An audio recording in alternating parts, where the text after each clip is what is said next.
Hello, honorable members of the clan. So welcome to my YouTube channel. Guys, let's go to eThekwini, when Nhlanhla Mkhwanazi has ruffled some feathers with some South Africans with commentaries that he made in a sort of a conference. I'm not quite sure what it was. I believe it was held yesterday. And he was kind of like sharing the crime stats of the city of eThekwini as well as KwaZulu-Natal, how crime in the city of eThekwini has reduced and how they are busy working on cleaning crime in South Africa. And he mentioned some few townships like Nanda, Chatsworth, and other places, how crime has reduced, and the collection of illegal firearms. I think he mentioned something like over 200 thus far that they have recovered and made arrests.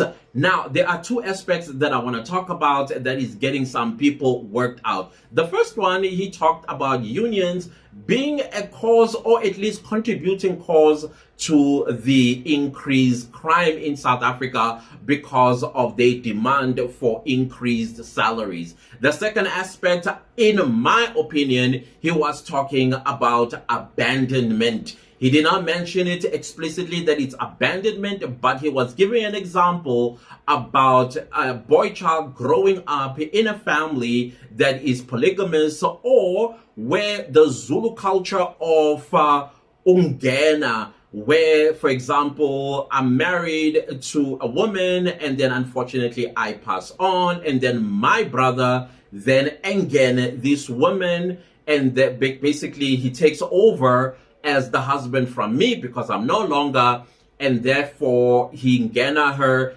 impregnates her, and then at some point he decides to dump her to go start his own family, and these children grow up without a father, and perhaps one of the children or both children or all children are boy kids, and they feel a sense of abandonment, and then they have this built up anger that they grow up with. Some of them, they even drop out of school. Others just end up becoming criminals because of this sense of abandonment. I mean, sometimes even if you are mugged by some of these guys as an older person, you can actually tell that home training is lacking. And you can also tell that father figure is also highly lacking in some of these young men. Some of them, they're not necessarily criminals, but the way they carry themselves, you can just tell that here a father figure is missing all through this young man's life, because women can only do so much. There are just some roles and there are some things that needs a father figure. And so he kind of like puts a root cause of crime in that sort of environment. Same goes with polygamous relationships or marriages, where some kids are favored over the other wife children, and then those other ones, they grow up angry at society, and some of them end up in criminal activities. And most of these criminal activities, they become iqhwaga, most likely, and they become criminal bosses, and they do all these havoc in the criminal world. Now, let's talk about the unions. He says that because some unions, their job, of course, is to protect the worker, and now and again, they will demand for increment of salaries. But in my head, I'm like, you know what? I am in a catch-22 with this one. I'm stuck between a rock and a hard place, because I understand what Nhlanhla Mkhwanazi is saying, but at the same time, I'm like, sir, when the economy is not doing well and inflation rises and food prices are high and everything else is high, what is a worker supposed to do with their salary that is just sitting there and not affording all these expenses? So it's important that that should have been balanced one way or the other.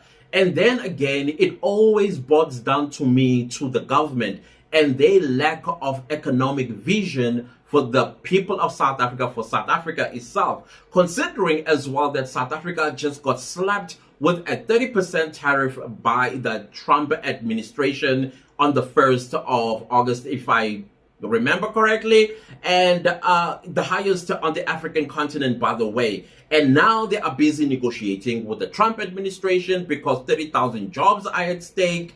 So there is a lot that are contributing factors to crime. But I do hear what he's saying, that now companies such as Goodyear are closing their doors, and so many people are going to lose their jobs. Now, how are they going to survive?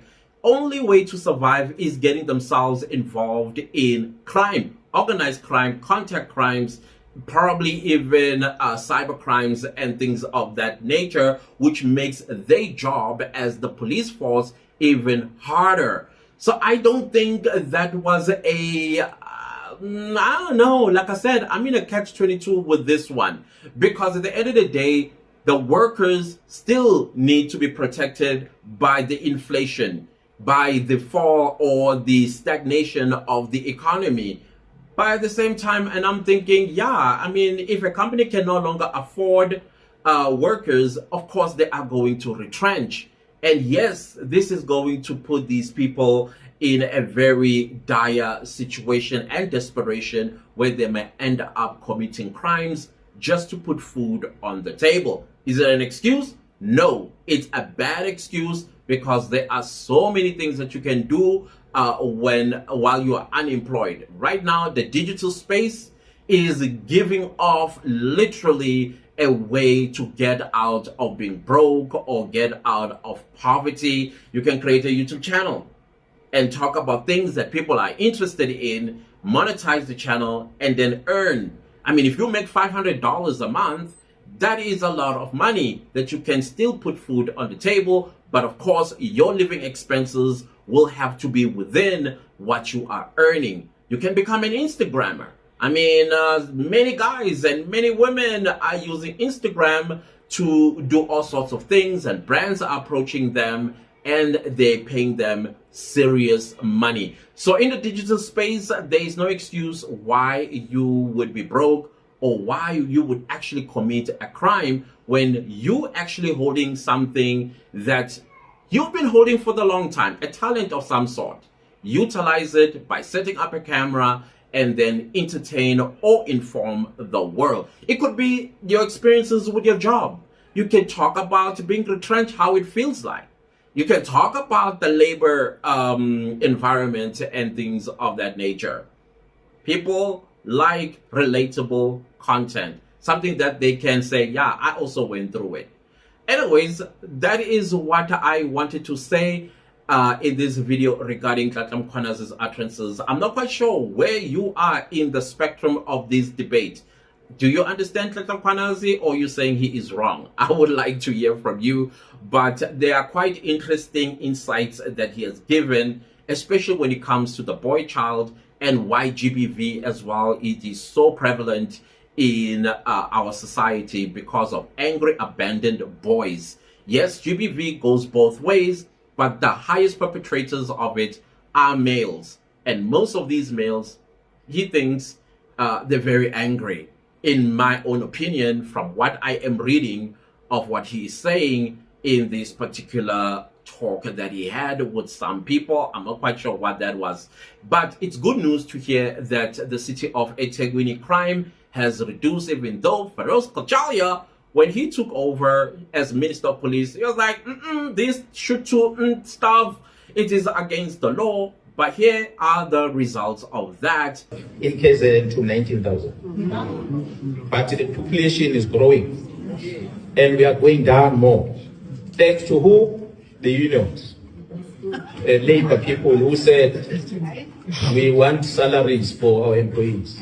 So the more government employment, increase salaries, is the lesser the employed. So the lesser the employed, the more crime happens. So we need to really interrogate and ask this thing. Prima, you said this country is going down in front of our eyes. The reality is we've got too many things that are wrong in our country that contribute. Labor laws are one of those. I can tell you that one. We moved to 25,000 employees. It was paying me to look at the NUMSA's Secretary General yesterday talking about the closures of Goodyear. So when we have companies that are starting to shut down, you need to ask yourself, and many of them shutting down in the country, the higher the salary we need, the lesser the employment. And that's a reality. We can't avoid it, but it's a fact. We must face it. It is there.